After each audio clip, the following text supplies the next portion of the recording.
We are not in control of everything that is happening in our world and in our surroundings. The only thing that we can control is how we respond to it. For me, it took a series of very difficult events in order to really and truly understand what control meant. My dad left when I was about 10 years old, and then I lost my stepdad in a car accident, which left me in survival mode for like many years. And those were the events that led me to a place where I needed to find another way and a different format or a tool in order to feel in control again. It's a lot about letting go and surrendering in order to influence and to manage your own responses to what is happening. Because we are not in control of everything that is happening in our world and in our surroundings. The only thing that we can control is how we respond to it. If you're not aware of yourself and where your boundaries are, where your values are, or who you really are, or how you feel in those moments, you're not going to be able to have the response that is really true to how you really feel, or the authentic self. In order to build that, I had to really pull it back and work on my self-awareness. Self-awareness is definitely work that also needs to be consistent. It doesn't happen overnight. It doesn't happen with a couple therapy sessions. It's work that you need to do by turning inwards and really realigning with yourself and trusting yourself. It's an internal exercise. It is not anything where you do something just on the surface and it's going to change overnight. Self-awareness is about turning the perspective or the lens, the camera lens, outward. It's about being able to observe yourself and where and how you stand in the world in order to truly understand how it could be perceived, where and what areas you can be better and do better, your weaknesses and your strengths. It's also about understanding your own triggers and where your emotions come from, as well as where your thoughts. Your emotions and your thoughts are separate entities. As much as we may react to something because we feel a certain way in the moment, which is reacting and not responding, it takes practice to really observe them and separate them, but you can separate them because your natural reaction to something is not necessarily truly who you are. It might be a trigger. It might be something from your past that's causing you to feel a certain way and you wanting to react, but that doesn't necessarily mean that's who you are or how you really feel. So everything in your environment is also going to affect you. The people, the environment, the surrounding, the type of activities that you're engaging in, as well as the physical objects in your environment, they all contribute to how you're going to feel and how you're then going to respond. The other benefit of self-awareness is that you become very observant, not just of yourself, but of your environment and what surrounds you. How you feel energetically in certain environments, even a physical space or around the people that you're surrounding yourself with, it's going to affect you. It's going to affect how you respond to the world. So being observant in that way is going to naturally happen as you become more self-aware. The practice of self-awareness is also very engaging. At least in my opinion, you can really dig so much deeper into really understanding yourself and learning more about what really energizes you, what is inspiring, what do you actually not like, what have you been kind of going along with that doesn't truly feed you, is something that becomes a really engaging exercise. The work part of self-awareness is that you'll become more observant of also your weaknesses. So an area that I found that I wanted to work on was my communication. And communication is so broad and there's so many different aspects of communication and what that really means. I started to actually look into communication skills and how I can improve and also become a better listener, which then also improves my life in that way because I can now manage and understand that I am communicating in a format that's much more clear to the world and what I also really truly mean, as opposed to just talking at or talking towards something and being kind of forceful. And with this practice of being more observant overall and self-aware, you create this breathing room. There's like this space where you are allowing yourself to not just react to what's happening, but you're giving yourself this space and grace in a sense in order to reflect on who you are and how you are showing up in this situation,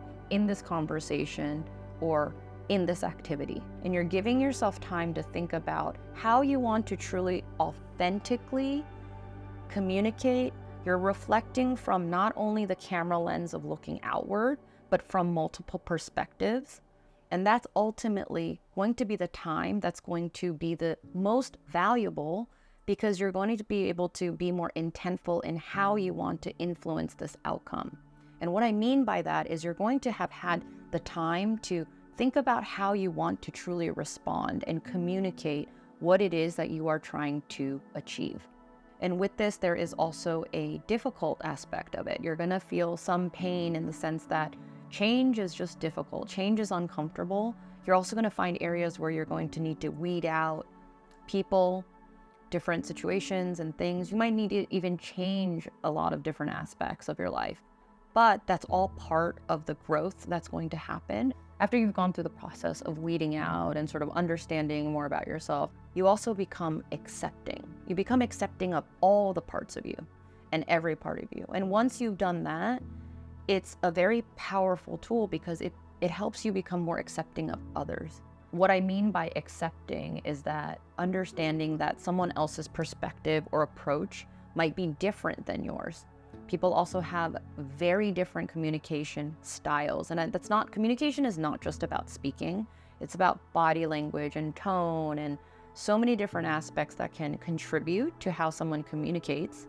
So if you can come from a perspective of accepting someone's differences and try to get your point across, it's going to be a lot easier for them to also hear you and for you to also communicate, instead of coming from this controlling, rigid energy of this is what I mean and this is what I'm trying to say. So it's all about letting go and trust. So trust is not just about other people. It's actually really about yourself and being able to trust yourself. You have to do the work to deeply understand yourself. And in order to do that, you're going to need to have a consistent mindset and a perspective that is aligned with who you really are and how you want the outcome of your life to be. Perspective is also a choice. Having a positive perspective is something that you can practice that's going to enhance your life exponentially. Having a positive perspective is pointing out and looking at all the positives and the good things in every situation, in every challenge, and anything that you're going to be faced with. Because there's always something that you can definitely identify if you practice working on what is good about a situation that is not in your control, but what you can control is how you think about it. What you can control is how you're going to perceive it. And if you can perceive the positives in the areas that you are grateful for, your life is going to be positive.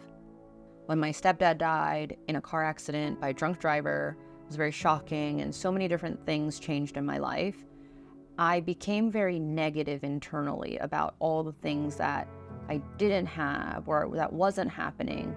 But in order to get myself out of that mindset, I had to very consciously focus on pointing out and understanding that every part of these very difficult challenges that I had to overcome was a part of the growth.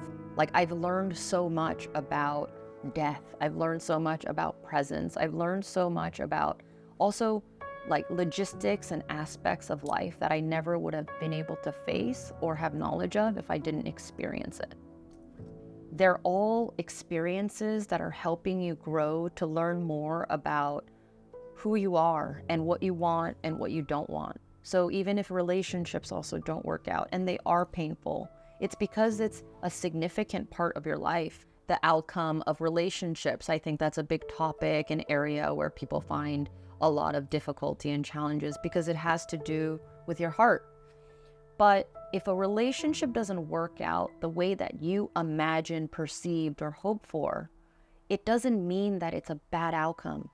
You're growing from it and you're learning from it. And there's definitely something positive out of it because there's a reason why you've met this person for the short amount of time or long amount of time or had the different experiences that you did. And if you can zoom out a bit from all those emotions or the heaviness of, you wish or thought that it was going to be this or going to be that, and it didn't work out that way, it's going to be a lot easier to attract more of what it is that you actually want. So really being in control of your life means you're letting go and becoming comfortable with discomfort and fully accepting yourself, which is going to help you accept other people and the uncertainty that unfolds in life. And if you can have a positive perspective at every point, you're going to be changing your life because you are choosing to change the experience of your life by being positive. If this content resonates or is inspiring, you can like, comment, and subscribe for more.